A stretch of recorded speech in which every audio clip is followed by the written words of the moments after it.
Well, I'm Scott Hastie. I'm glad to have been invited to speak about Aria Ligi's work.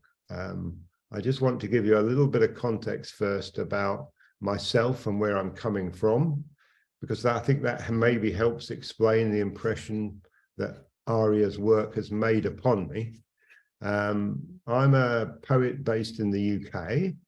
I've been writing poetry and honing my craft for about 50 years now. And it's taken me a while to develop that kind of presence in the literary world, I suppose. I write what I would call spiritual and philosophic poetry. And the theme of my work is an investigation into the human potential. We issued a 30-year retrospective collection called Timeless and another collection called Splinters, which really put my message out there. And we've now got a website which is approaching 10 million visits. So I do get approached by a lot of writers now, and I get sent a lot of poetry.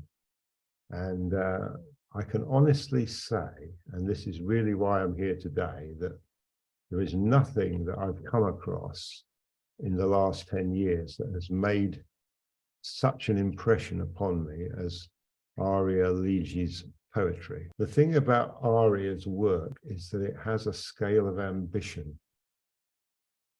You know, what she's trying to do and the quality of her work, you know, you think how deep she digs, and with such craft, such measured precision metrically.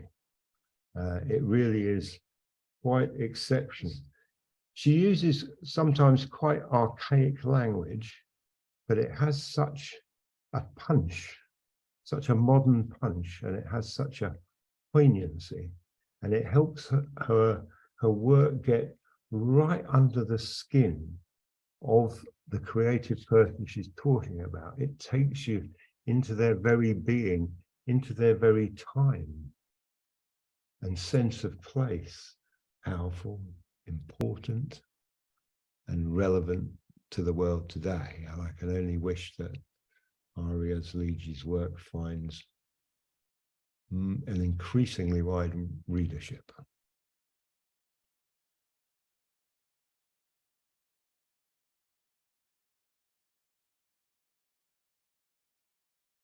What will become of us? The ink has dried, the lines have faded, hope for that sage utopian plain faltered, then drained, whilst in the quietude verse is mumbled as prayer, unrestrained in the cool, crisp air, yet the ache remains. I mean, you know, you can't do much better than that.